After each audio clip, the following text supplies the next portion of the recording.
All right.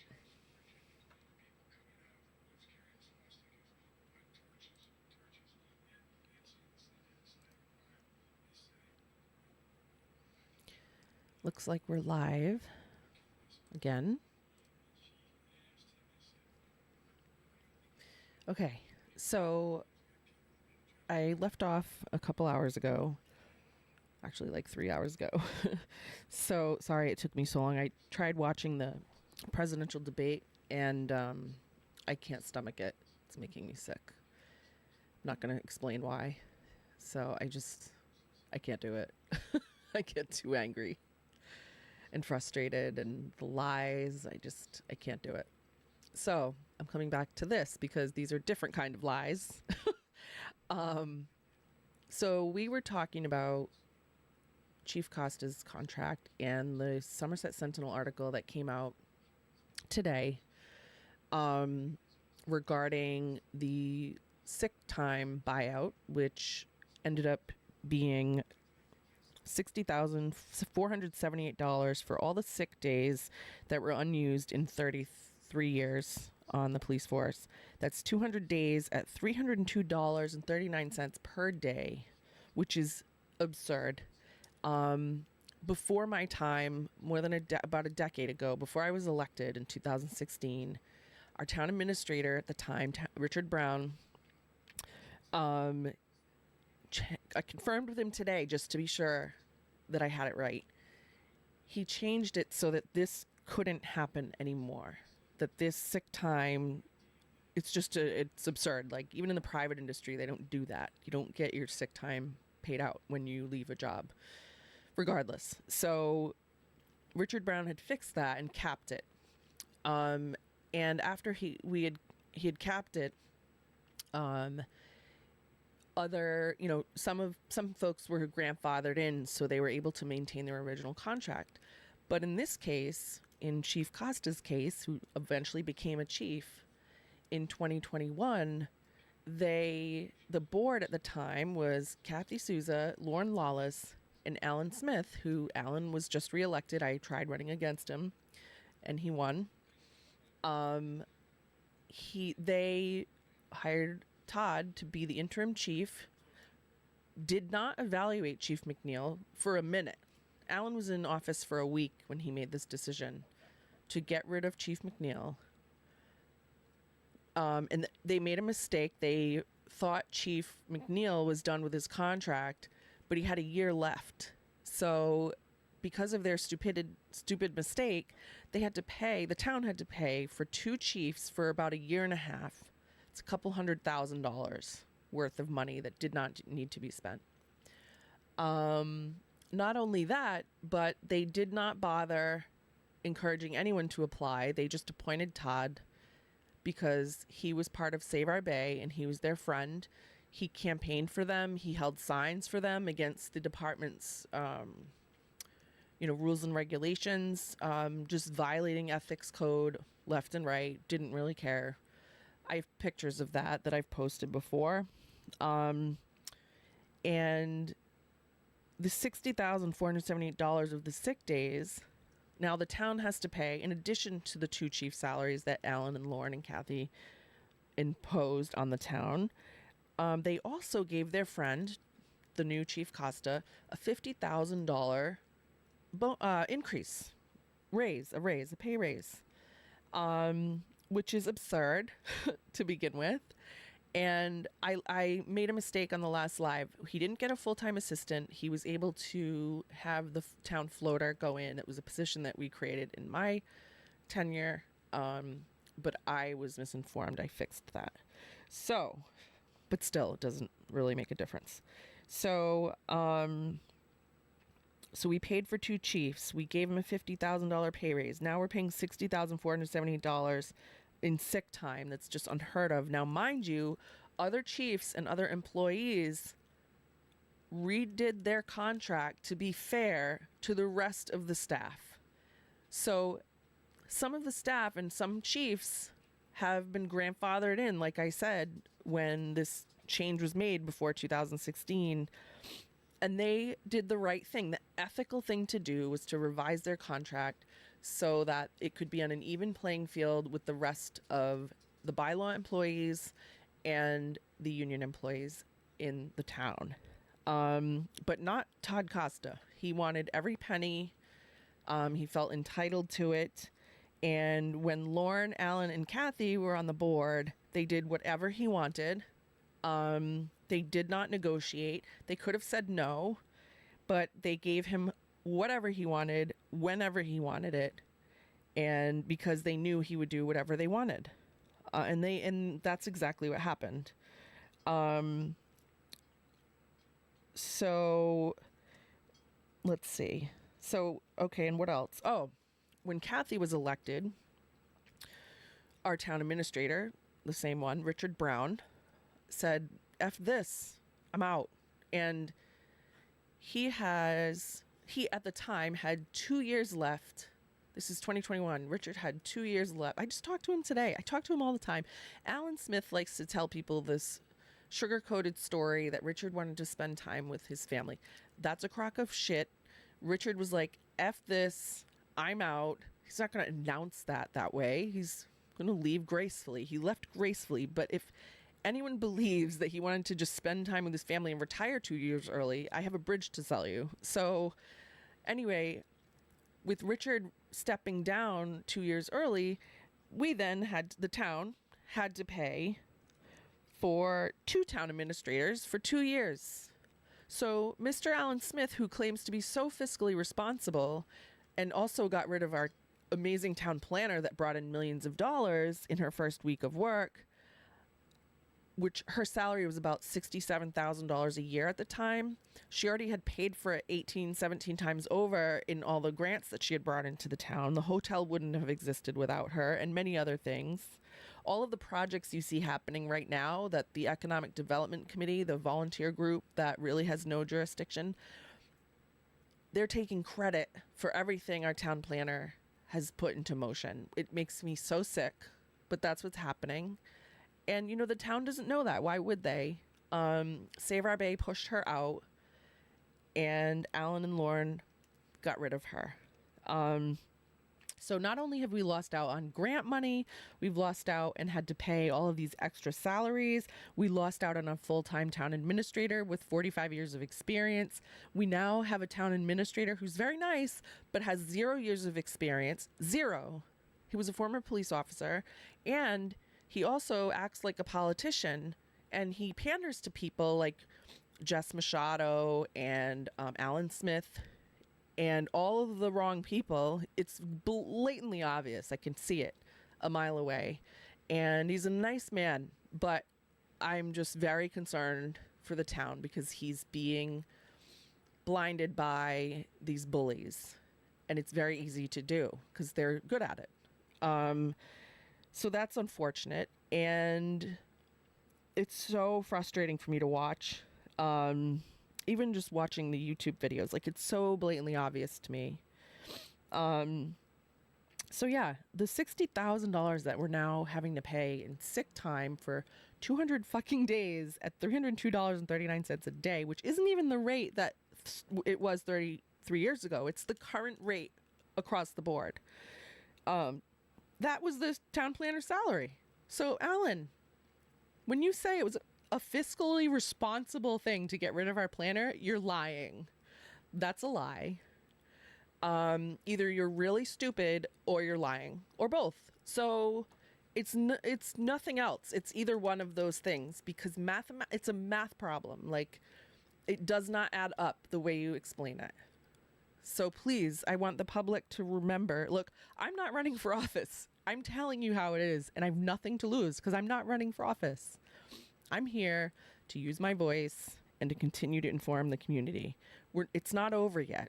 Like, they have done so much damage, and you watch this Karen Reed trial, and you watch these folks that have gotten away with so many things for so long, and you have the upper level, like people at the state level, people at the federal level that you complain to, like the ethics board and the Post Commission and et cetera, which I'm going to talk about the Post Commission in a minute.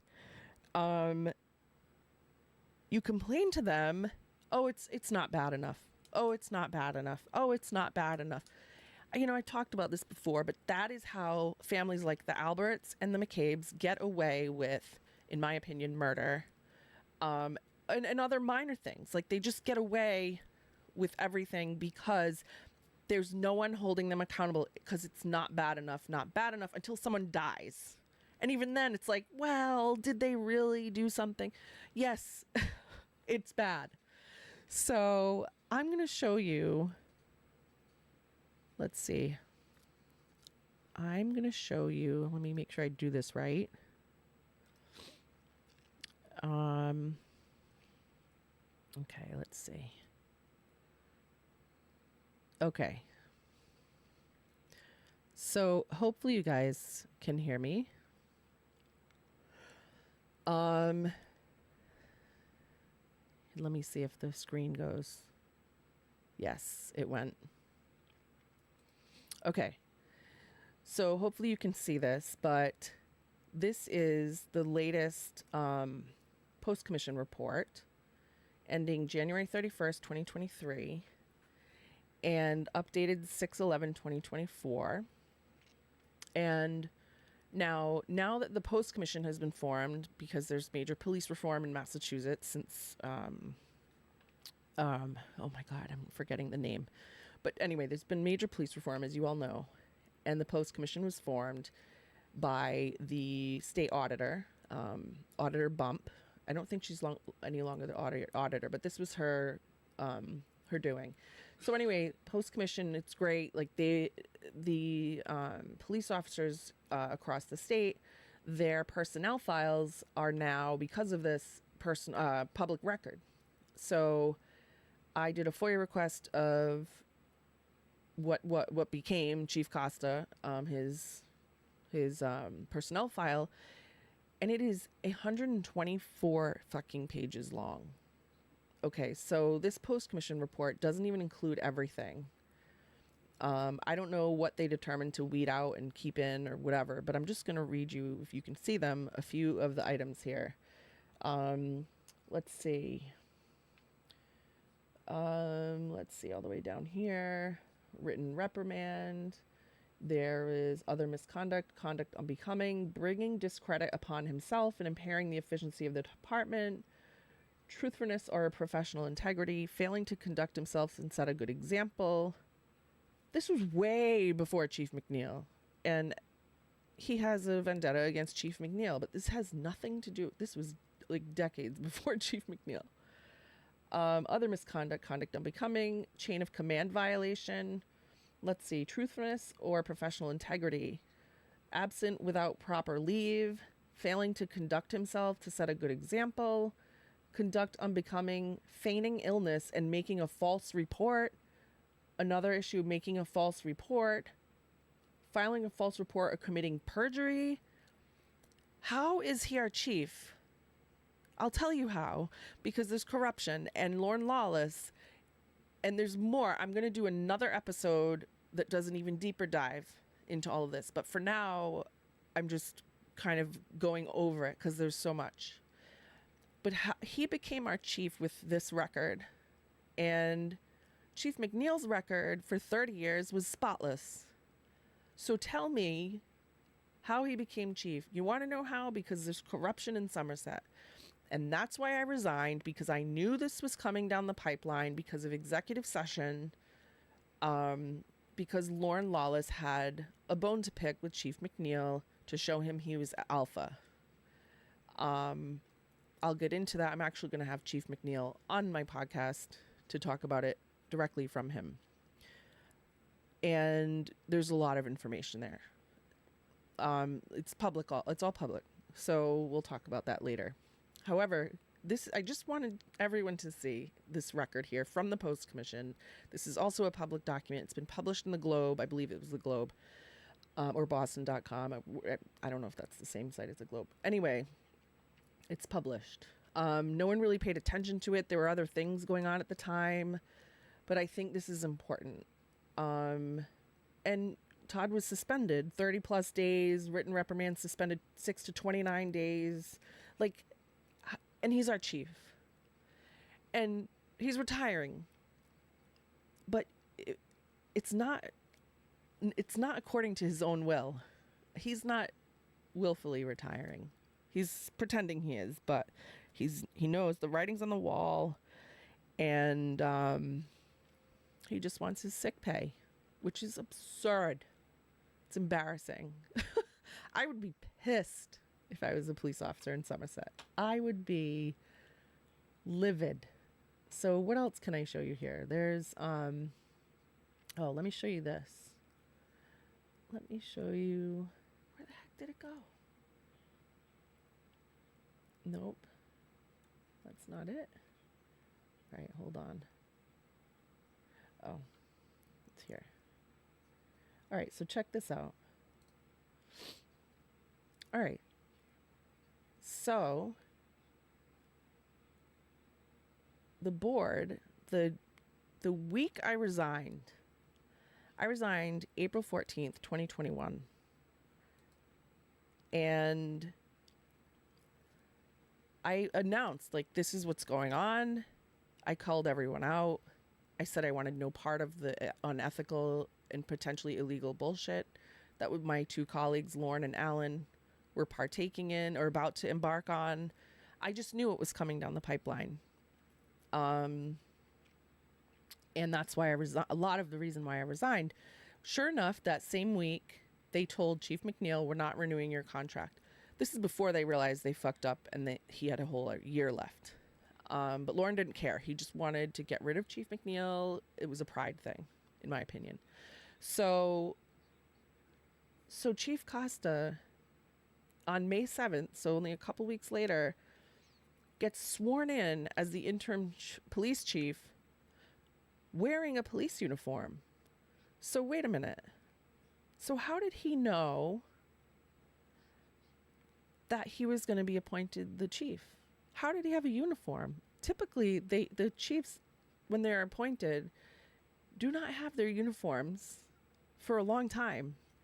I'll tell you how. Because Lauren and Alan told and promised him that if Alan was elected, this is what I'm told, but I've interviewed people and I have some proof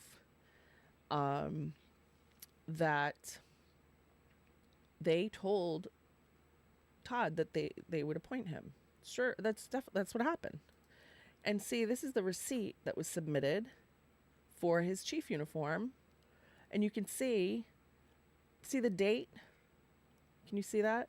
So the real date was May 5th. May 5th. So this picture, where did it go? The picture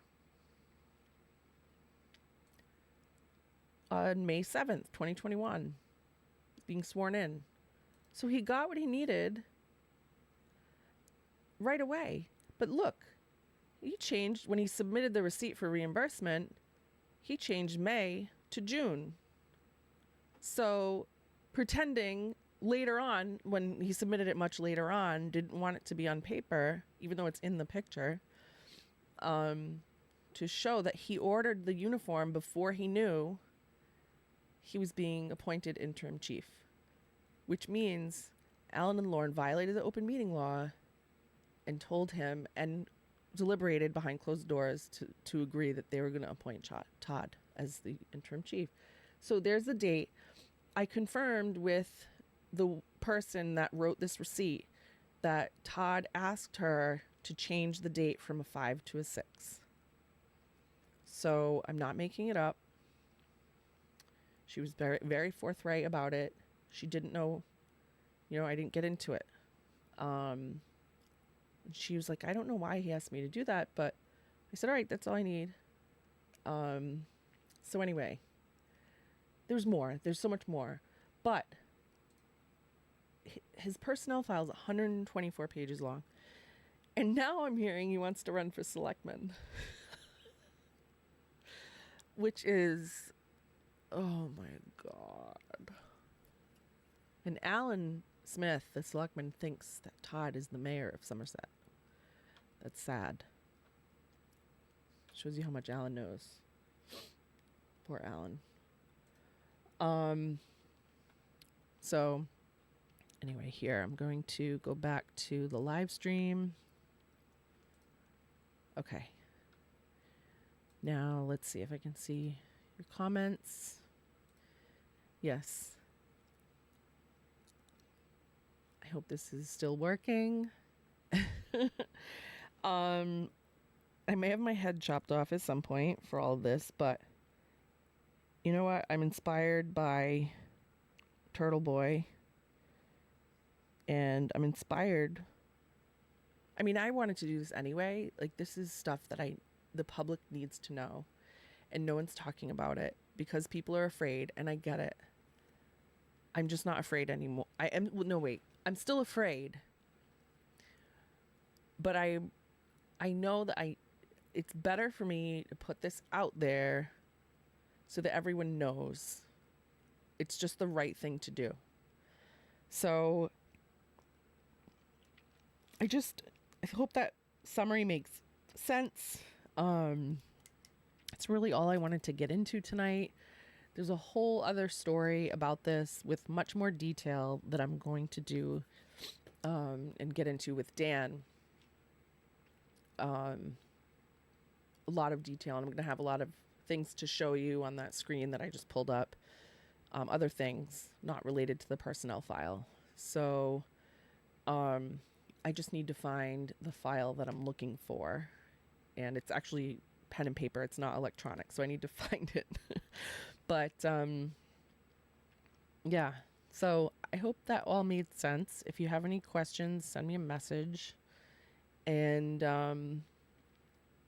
we'll just keep talking. The conversation cannot stop, because then it just gets brushed under the rug. And I'm here to be and honestly, like, in hindsight, I'm glad I didn't win as selectman, because I would not be able to do this. Once again, that's part of why I resigned in the first place. Like, I wanted to be able to speak up, and I'm happy to be able to do it. So I hope you guys have a good evening. I hope that all made sense. And I don't think anyone's going to call in tonight. It's pretty late. But yeah, well, that's about it. Send me a message, questions, whatever. I have all the documentation, and maybe I'll start blogging like Turtle Boy did for Karen Reed. It's very inspiring, honestly. So thank you, Turtle Boy. Thank you, Aiden. Yeah, you guys, I have dog hair. Like, I have dog hair all over me, and it makes my face, like my nose, itchy. It's so funny. Bread. My bread. It's because of my bread. So good. Thanks, Dan. Thanks, Nick. I feel like there's more that I forgot to say, and that's why I'm kind of stalling here to say goodbye.